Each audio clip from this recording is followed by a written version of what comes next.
Un monde sans mensonge serait-il vivable? Imaginons un monde où chaque individu s'engage à dire la vérité en toutes circonstances, sans exception. Un monde où les mensonges, qu'ils soient grands ou petits, intentionnels ou par omission, sont absents de nos interactions quotidiennes.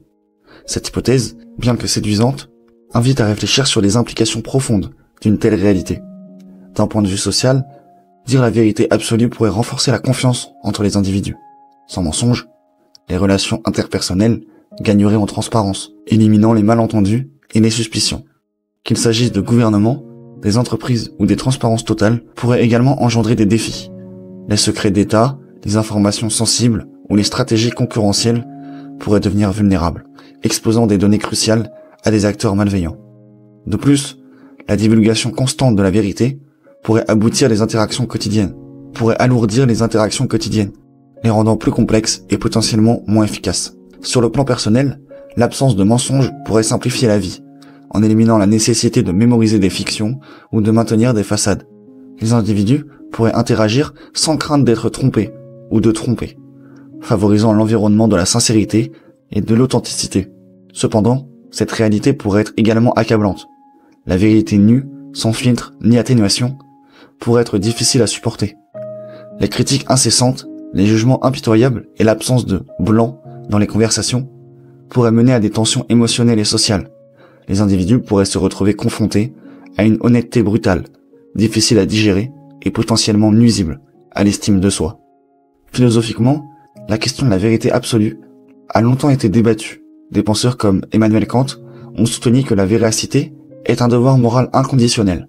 Selon lui, mentir est toujours moralement répréhensible, car cela corrompt la capacité morale de l'individu et porte atteinte à une dignité humaine. Kant affirmait que même si un mensonge pouvait sembler justifiable pour protéger quelqu'un, il est en réalité nuisible à la société dans son ensemble, car il sape la confiance fondamentale nécessaire au bon fonctionnement social. D'un autre côté, les penseurs comme Benjamin Constant ont proposé que des exceptions au devoir de vérité pourraient exister, notamment pour protéger autrui de préjudices inutiles. Selon cette perspective, mentir pourrait être considéré comme un mal nécessaire pour observer le bien-être de la sécurité des individus. En outre, des auteurs comme Montaigne ont réfléchi sur le mensonge en tant que vice, le qualifiant de vilain vice et de maudit vice. Ils mettaient en lumière le rôle de la parole comme moyen de correspondance entre les esprits, suggérant que celui qui fausse la parole trahit la société publique. Cependant, même Montaigne reconnaissait que, dans la vie courante, certains mensonges pouvaient être utiles.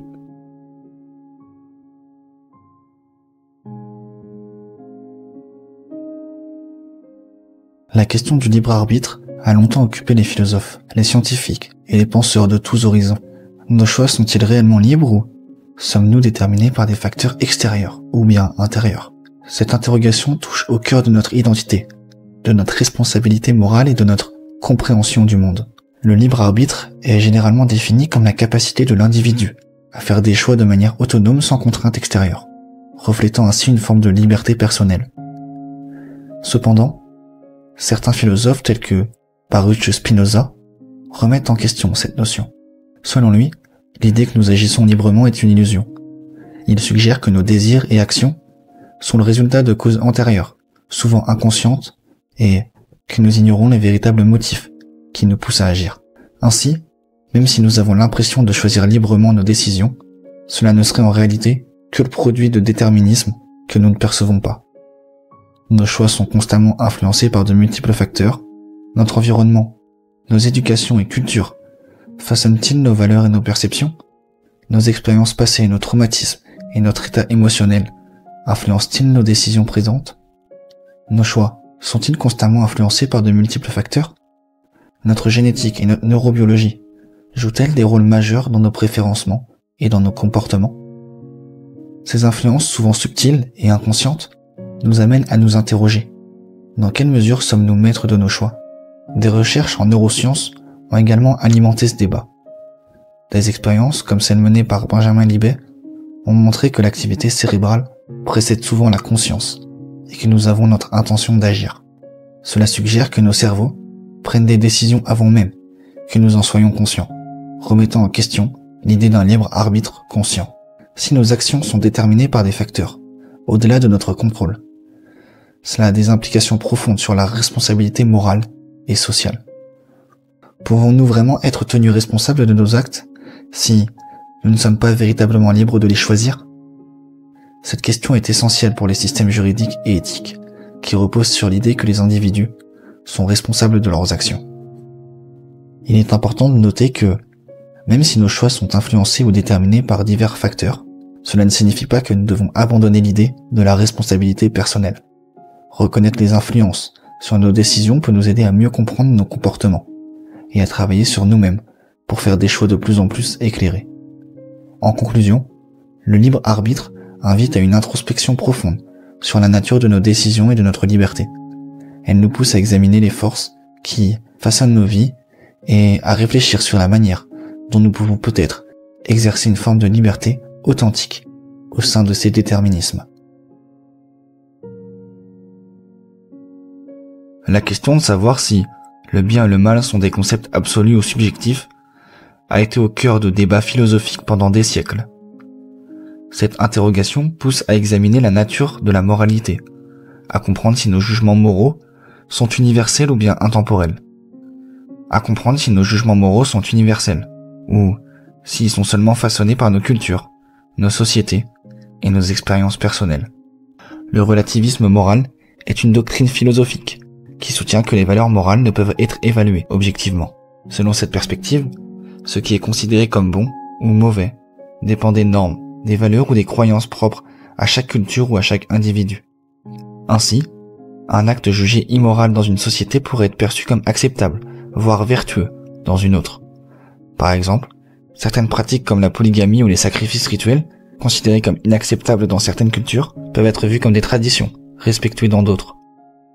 Cette approche met en lumière la diversité des systèmes de valeurs à travers le monde et à travers l'histoire. Elle suggère que nos jugements moraux sont produits de notre environnement social et culturel, et qu'il est difficile, voire impossible, d'établir des normes morales universelles, applicables à tous. Le relativisme moral nous invite ainsi à reconnaître et à respecter les différentes cultures, tout en nous interrogeant sur les limites de cette tolérance. Cependant, le relativisme moral n'est pas une critique. Certains philosophes pointent le risque de tomber dans le nihilisme moral, où aucune action ne pourrait être jugée objectivement mauvaise, quelle que soit sa gravité. Par exemple, des actes tels que la torture ou le génocide pourraient être justifiés au nom de traditions culturelles spécifiques. De plus, si chaque individu ou culture définit sa propre morale, comment pouvons-nous résoudre les conflits moraux ou promouvoir des droits universels, tels que les droits de l'homme? En opposition au relativisme, l'universalisme propose que certaines valeurs morales sont universelles et intemporelles. Cette perspective soutient que des principes tels que la justice, l'égalité et la liberté sont valables pour tous les êtres humains, indépendamment de leur culture et de leur époque. L'idée est que ces valeurs transcendent les différences culturelles et servent de fondement à une éthique commune. Cependant, la définition précise que ces valeurs universelles et leur application dans des contextes variés demeurent des sujets de débat. Par exemple, la notion de droit à la vie peut être interprétée différemment selon les cultures, notamment en ce qui concerne les questions de peine de mort ou d'avortement. De plus, l'imposition de valeurs universelles peut être perçue comme une forme de colonialisme, ou bien d'intolérance envers les traditions locales.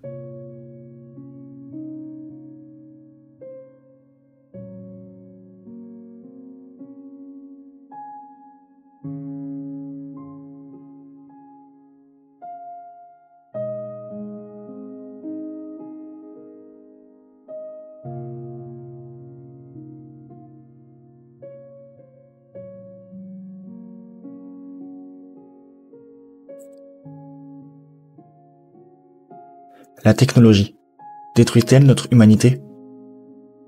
La question de savoir si la technologie détruit notre humanité invite à une réflexion profonde sur la relation complexe entre l'homme et ses créations techniques. Depuis les premières inventions, comme la maîtrise du feu ou l'agriculture, la technologie a servi à libérer l'humanité des contraintes naturelles, améliorant les conditions de vie et augmentant les capacités humaines.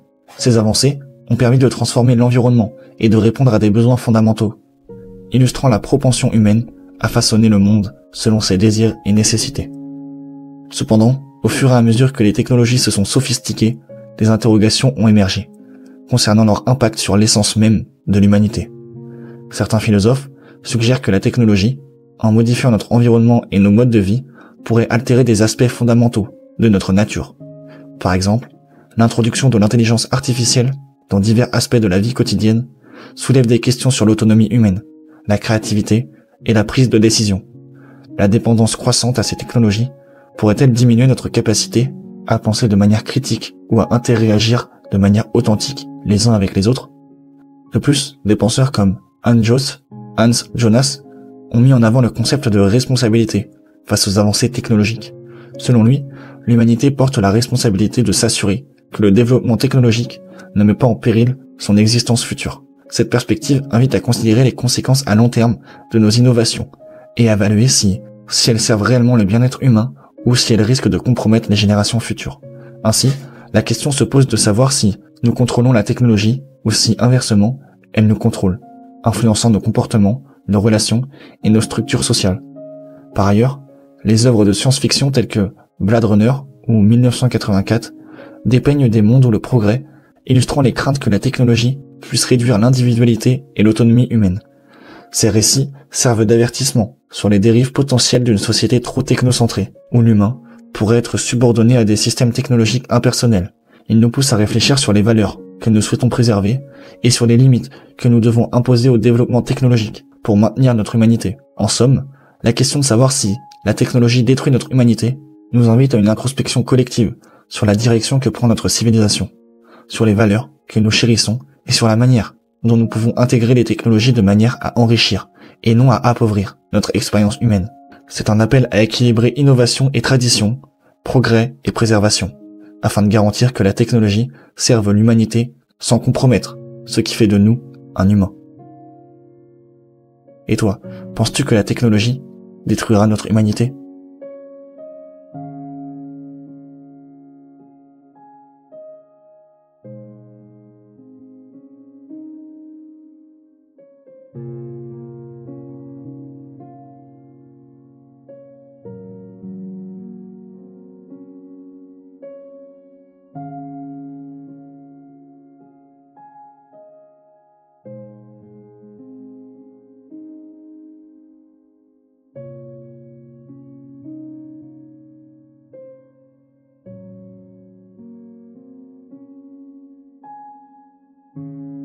Le chat de Schrödinger. Une chose peut être-t-elle à la fois vraie et à la fois fausse? L'expérience de pensée du chat de Schrödinger, formulée en 1935 par le physicien autrichien Erwin Schrödinger, sert à utiliser les paradoxes et les implications contre-intuitives de la mécanique quantique, lorsqu'elle est appliquée à des objets du quotidien. Dans cette expérience imaginaire, un chat est placé dans une boîte hermétique, contenant un dispositif lié à la désintégration d'un atome radioactif. Ce dispositif est conçu de manière à libérer un poison mortel si l'atome se désintègre. Selon les principes de la mécanique quantique, tant que l'état de l'atome n'est pas observé, il existe simultanément, dans une boîte de superposition, à la fois désintégré et non désintégré. Par conséquent, le chat serait simultanément vivant et mort, jusqu'à ce que la boîte soit ouverte et que l'état de l'atome, et donc du chat, soit observé. Cette situation, bien que très complexe, défie notre intuition quotidienne, où un objet ne peut être que dans un seul état à la fois. Schrödinger a conçu ce paradoxe pour mettre en lumière les difficultés de l'interprétation de Copenhague et de la mécanique quantique. Il suggère que les systèmes quantiques n'ont pas de propriétés définies avant l'observation. Il voulait montrer que cette interprétation, lorsqu'elle est appliquée à des objets macroscopiques comme un chat, conduit à des conclusions absurdes. Ainsi, l'expérience pousse à réfléchir sur la nature de la réalité et sur la manière dont l'observation influence l'état des systèmes quantiques. Il est important de noter que cette expérience est purement théorique et n'a jamais été réalisée dans la pratique. Son objectif principal est de stimuler la réflexion sur les implications philosophiques et physiques de la mécanique quantique, sans chercher à fournir une réponse définitive à la question, de savoir si une chose peut être à la fois vraie et à la fois fausse. Et toi, que penses-tu de cela ?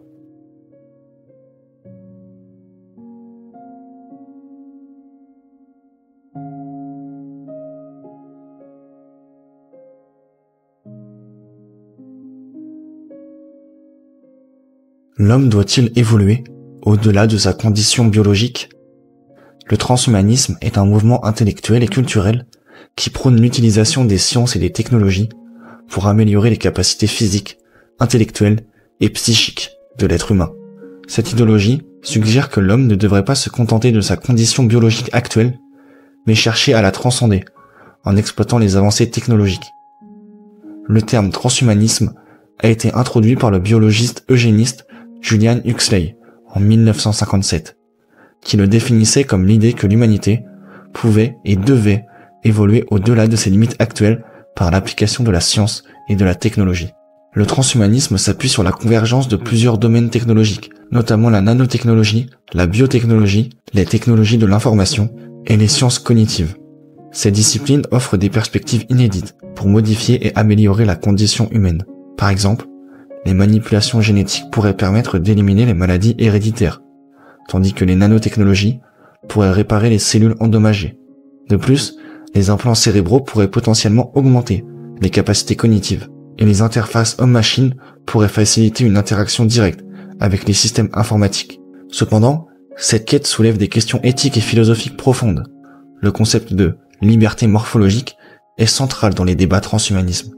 Il s'agit du droit individuel de modifier son propre corps et son esprit selon ses désirs, remettant en question les notions traditionnelles d'identité et d'intégrité corporelle. Cette liberté pourrait permettre à chacun de choisir son apparence, ses capacités physiques et même ses émotions, redéfinissant ainsi ce que signifie d'être humain. Les implications sociales du transhumanisme sont également source de réflexion. L'accès inégal aux technologies d'amélioration pourrait creuser les écarts sociaux, créant une division entre ceux qui peuvent se permettre ces modifications et ceux qui ne le peuvent pas. De plus, la possibilité de modifier génétiquement les enfants avant leur naissance pourrait conduire à des pressions sociales pour conformer les individus à des normes spécifiques, limitant ainsi la diversité humaine. Enfin, le transhumanisme invite à réfléchir sur les limites de la connaissance et du contrôle humain. Pouvons-nous réellement anticiper les conséquences à long terme de modifications radicales de notre biologie? Sommes-nous prêts à assumer les responsabilités associées à la création d'êtres humains modifiés technologiquement? Ces questions nous poussent à considérer avec prudence et sagesse les directions que nous nous poussons à prendre pour l'évolution de notre espèce. En somme, le transhumanisme nous confronte à des dilemmes fondamentaux sur la nature de l'humanité, l'éthique de l'amélioration et les conséquences sociales de l'utilisation des technologies pour modifier notre condition biologique. Il nous pousse à réfléchir sur jusqu'où nous sommes prêts à aller pour transformer notre corps et notre esprit.